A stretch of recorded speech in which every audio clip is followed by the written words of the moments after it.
चुनाव जो है आपने छल प्रपंच और एडिटेड वीडियो के सहारे जीता है। एक वीडियो आया जिसमें वो कह रहे हैं कौन बबलू भाई नौशाद भाई पर कोई हिंदू हमला करेगा तो हम इनके रक्षा में खड़ा रहेंगे, यही कहा होगा उन्होंने। फिर उनको क्यों परेशानी है, उन्होंने खंडन क्यों नहीं किया इसका कि मैंने ऐसा नहीं कहा। अगर बबलू भाई नौशाद भाई की रक्षा करना चाहते हैं वो, तो वीडियो में भी यही कहा है, तो परेशानी क्या है उनको। वो कह दें हम नहीं रक्षा करेंगे। तो अगर मुसलमान वोट एक साथ इकट्ठा हो जाए तो बन्ना गुप्ता के लिए ठीक है, और हिंदू वोट एक साथ इकट्ठा हो तो उनके लिए गलत है। उनको तो काफ़ी वोट मिले हैं हिंदुओं के। ऐसा कहकर हिंदू मतदाताओं का वो अपमान कर रहे हैं। अब इस एक वीडियो से उन ऐसा इतना मजबूत है कि उनको चुनाव हरा दिया, तब तो जमानत जब्त हो जाती। चुनाव के समय तो उन्होंने मेरे ही नाम के एक सरजू दुसाद को खड़ा किया था, और उस पर ये नहीं लिखा था कि चुनाव चिन्ह क्या है, सरजू चाचा को 27 नंबर पर वोट दीजिए। तो मतलब जो मेरे वोट थे उनको भगाने के लिए था। छल प्रपंच तो उन्होंने किया। मानगो फ्लाईओवर की योजना हो या दो मोहानी रिवर फ्रंट की, वो आपके निशाने पर रहा है। कहीं डर है कि भाई आपकी जीत के बाद आप ये काम रुकवा तो नहीं देंगे?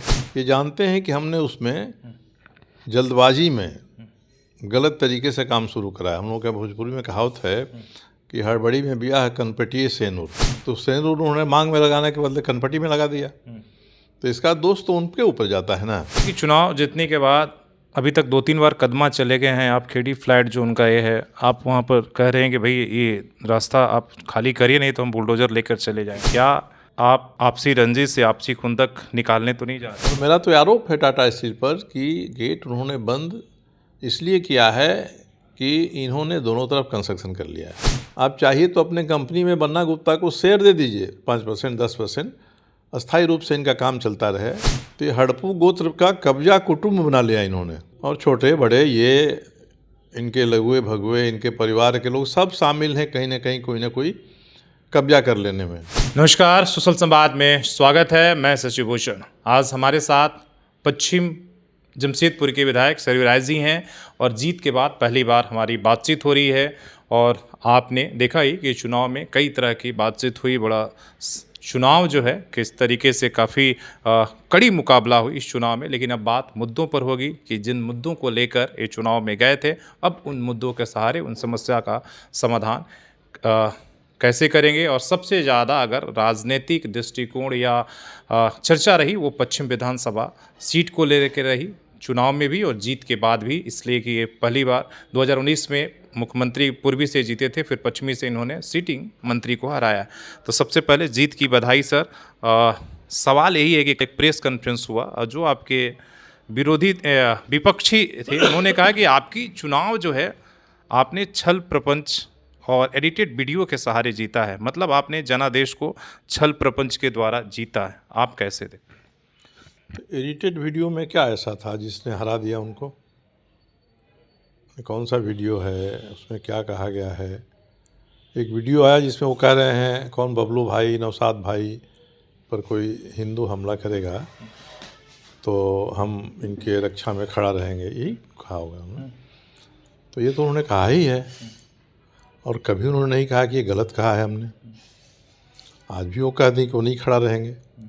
तो जिसने वीडियो जारी किया है उसने तो उनके कथन को सही तरीक़ा से ही दिया है। तो फिर उनको क्यों परेशानी है, उन्होंने खंडन क्यों नहीं किया इसका कि मैंने ऐसा नहीं कहा। आज भी वो खंडन कर दें कि हमने ऐसा नहीं कहा। तो उनको तो ये नहीं करना चाहिए, गलत है तो उनको बताना चाहिए कि नहीं हमारा गलत वीडियो बना के किसी ने दे दिया। और भाषण का उनका पूरा जो अंश था, उनका कहना था कि हमने पहले जो बात किया कि भाई दीपावली है, पूजा है, मतलब पहले हमने हिंदुओं की बात की, इसके बाद फिर हमने, तो आप उस वीडियो के सहारे ध्रुवीकरण आपने कर लिया कि एक तरफा केवल एक आपने दिखाया कि हम नौशाद बबलू के साथ खड़े रहेंगे, लेकिन उससे पहले वाली बात नहीं कही गई। अच्छा, इस क्षेत्र में अगर आप ध्रुवीकरण की बात करिए तो किसका ध्रुवीकरण होता है? जिन वोटों के सहारे बन्ना गुप्ता चुनाव जीतते रहे हैं, ध्रुवीकरण तो वहीं होता है। वही इलाका है जहाँ मेरे जैसे लोगों को 0, 1, 2, 3 वोट मिलता है। इस बार तो कुछ बूथ पर हम लोगों को कुछ वोट मिला भी है। तो अगर मुसलमान वोट एक साथ इकट्ठा हो जाए तो बन्ना गुप्ता के लिए ठीक है, और हिंदू वोट एक साथ इकट्ठा हो तो उनके लिए गलत है। वो ज़रा तुलना करके देख लें कि कितना वोट मुस्लिम इलाके में मुझे मिला है और कितना वोट हिंदू इलाके में उनको मिला है, तो उनके खिलाफ कोई हिंदू गोलबंद तो नहीं हो गया। उनको तो काफ़ी वोट मिले हैं हिंदुओं के। ऐसा कहकर हिंदू मतदाताओं का वो अपमान कर रहे हैं। हिंदू मतदाताओं में अच्छा खासा समर्थन उनको भी मिलता है, तो वो चाहते हैं कि हिंदू का वोट बंटता रहे, मुसलमान का वोट उनके साथ रहे, एकजुट होकर रहे। ये उनकी मंशा है, तो इस मंशा को उनको खुल के कहना चाहिए। अगर बबलू भाई नौशाद भाई की रक्षा करना चाहते हैं वो, तो वीडियो में भी यही कहा है, तो परेशानी क्या है उनको? वो कह दें हम नहीं रक्षा करेंगे, उसके खिलाफ बोलेंगे। जब बात सही है, जिसको सही मान रहे हैं वही बात कही गई है उस वीडियो में, तो क्यों परेशानी हो रही है? अब वो हार गए हैं तो तरह तरह के बहाने खोज रहे हैं, है ना। जो हार जाता है वो इसी तरह की बहानेबाजी करता है। अब वो ये नहीं कर रहे हैं कि उन्होंने कितना अत्याचार अनाचार किया, कितना ज़मीन कब्जा किया। अपने एक फ्लैट इसको ने दे दिया टाटा स्टील ने, तो उसके लिए दोनों तरफ का गेट बंद करवा दिया। पूर्णिमा बोस की ज़मीन है, टाटा स्टील ने सौंदर्यीकरण किया और किनारे का 40 कट्ठा उन्होंने अपने नाम से घिरवा लिया है। तो इस तरह का जो जुल्म वो करते रहे हैं, इस पर तो बोलते नहीं हैं। वो कहें कि ये सब हमने ठीक किया है, कुछ भी तो कहें। और बबलू भाई नौशाद भाई की रक्षा वो नहीं करेंगे, ये भी बता दें कि नहीं, ये गलत प्रचारित किया है कि वो बबलू भाई नौशाद भाई की रक्षा करेंगे। ये तो उनके ऊपर है। अब इस एक वीडियो से उन ऐसा इतना मजबूत है कि उनको चुनाव हरा दिया, तब तो जमानत जब्त हो जाती, हिंदू इलाके के पूरे वोट इकट्ठा हो जाते अगर इसके नाम पर, तो बन्ना गुप्ता जी कहाँ ठहरते। इसलिए बेईमानी है। और हार गए हैं तो वो हेमंत सोरेन जी के यहाँ जाएँ या गए भी, उनके गोदी में सिर रख कर रोए भी, तो ये सब वो करते रहें।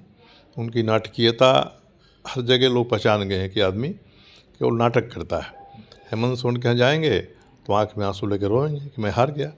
हार गया मतलब हमको कुछ और दे दीजिए भाई, नहीं तो हम बेसहारा हो जाएंगे। और यहाँ आएंगे तो लंबी चौड़ी बात करेंगे कि एक वीडियो ने उनको हरा दिया। तो ये तो उनकी बदनीयत को दर्शाता है। जो उनके संस्कार हैं वे संस्कार बोलते हैं। सवाल ये है सर कि चुनाव में आपको क्या लगता है कि वो कौन से मुद्दे थे, या क्या ऐसा फार्मूला आपने लगाया है कि जो 15-20 दिन टिकट की घोषणा हुआ, बहुत कम समय प्रचार का मिला, कि आपकी जीत जो है हुई? कौन से ऐसे मुद्दे या कौन से ऐसी चीज़ें रहे? तो हम लोग सामान्य तरीके से अपनी बातों को कहते थे। मैं बता रहा था कि स्वास्थ्य मंत्री रहते रहते इन्होंने क्या क्या भ्रष्टाचार किया है। एक एमजीएम अस्पताल को ठीक नहीं करा सके। एक जो हम लोगों की सरकार के समय में एमजीएम कॉलेज में अस्पताल बनना शुरू हुआ था, उसका वो अपना बता रहे हैं। एक ही उनको उनकी उपलब्धि है जो बता रहे हैं कि वो फ्लाईओवर एक बनवा दे रहे हैं। अब इस फ्लाईओवर की कहानी भी मैंने लोगों को बता दिया कि किस तरह से फ्लाईओवर की कीमत बढ़ गई है, किस तरह से ये 471 करोड़ रुपए का कह रहे हैं, जबकि सच्चाई ये है कि केवल 252 करोड़ का ही टेंडर अभी तक इस फ्लाईओवर में हुआ है, और ये फ्लाईओवर बहुत कम पैसे में बन गया होता। तो ये जो विकास के काम हैं उन पर ये राजनीति करते हैं। जनता ने भरोसा नहीं किया उनकी बात पर, और बहुतायत लोगों ने उनके खिलाफ वोट कर दिया। मैं जीत गया। चुनाव के समय तो उन्होंने मेरे ही नाम के एक सरयू दुसाद को खड़ा किया था, और उनके जितने पब्लिसिटी के मटेरियल थे हूबहू नकल थे जो हम लोगों के थे। गाड़ियों पर होर्डिंग जो लगी थी, जो बाज़ार में होर्डिंग लगी थी, सब 100% हूबहू, कम्मा फुल स्टॉप, रंग कलर सब हम लोगों का था। और उस पर यह नहीं लिखा था कि चुनाव चिन्ह क्या है, सरजू चाचा को 27 नंबर पर वोट दीजिए। तो मतलब जो मेरे वोट थे उनको भगाने के लिए था। ये छल प्रपंच तो उन्होंने किया, इससे बड़ी साजिश और क्या हो सकती है। और उल्टे एक वीडियो के लिए कह रहे हैं, ये तो हिंदू मतदाताओं का अपमान है, घोर अपमान है। सवाल ये भी है काम रुकवाने से कि डर है, आशंका है आपकी जीत के बाद, इसलिए कि मानगो फ्लाईओवर की योजना हो या दो मोहानी रिवर फ्रंट की, वो आपके निशाने पर रहा है।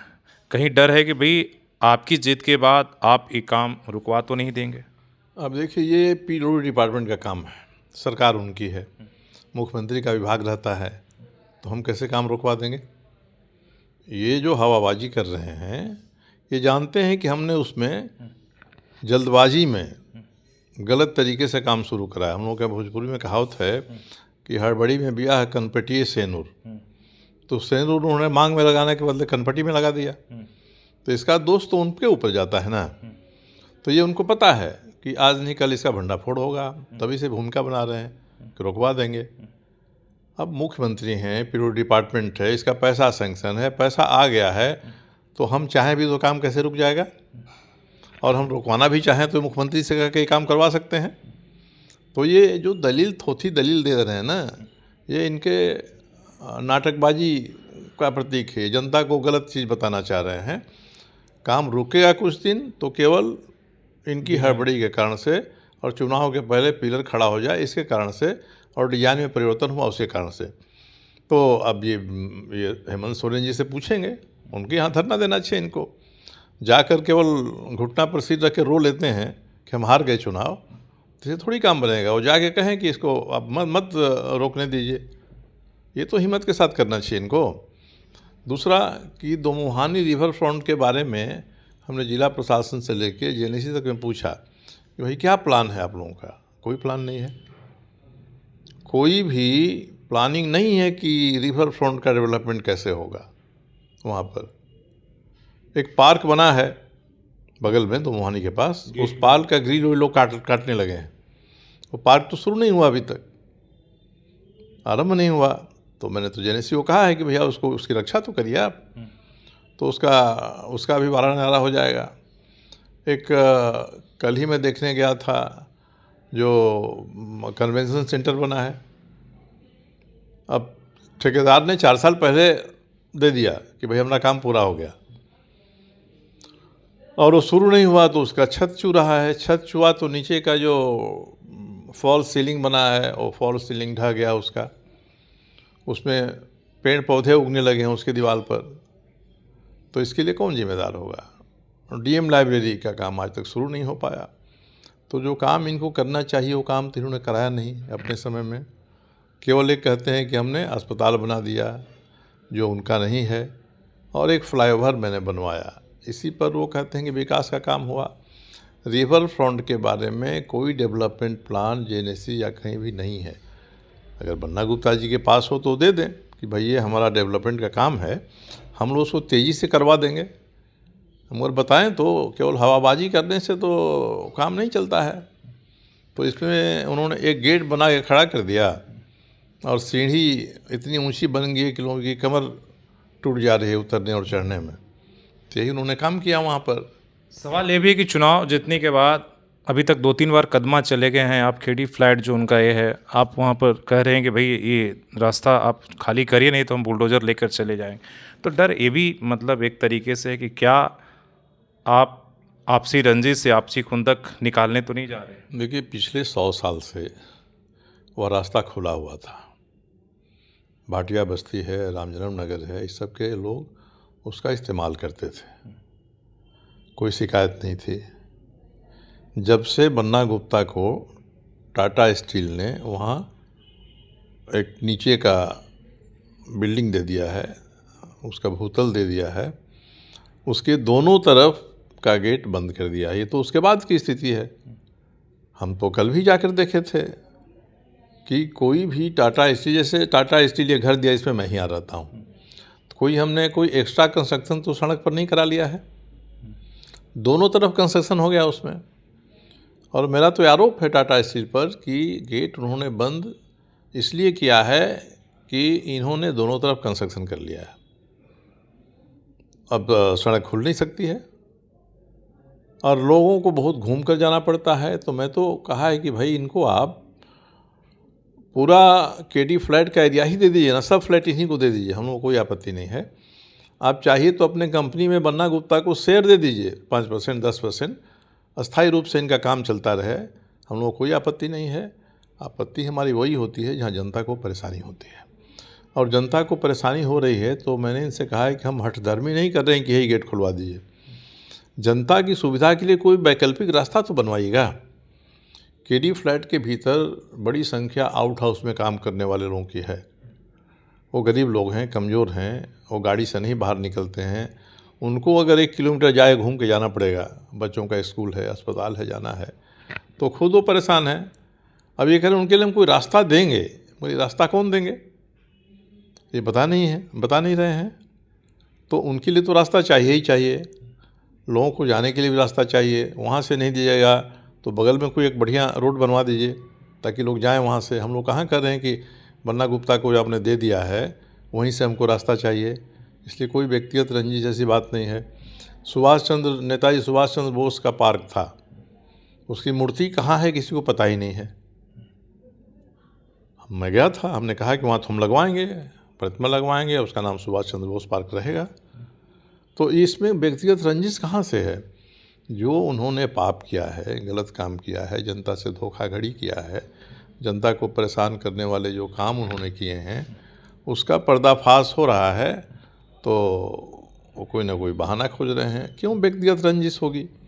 हाँ, मगर अगर ये पूर्णिमा बोस के तालाब का स्वंजीकरण टाटा स्टील ने किया, ज़बरदस्ती किया, और वहाँ 40 कट्ठा ज़मीन घेर लिया है इनके भाई ने, भतीजा ने, जिसने भी घेर लिया हो, तो इस पर तो आपत्ति होगी ही होगी। अब इस पर आपत्ति होगी तो कहिए कि व्यक्तिगत रंजिश की बात हो रही है, तो ये तो परिभाषा उनकी है, वो तय कर लें। मगर उनके पाप का जो घड़ा भर गया था वो तो फूट गया। जब फूट गया तो उसकी दुर्गंध बाहर आ रही है।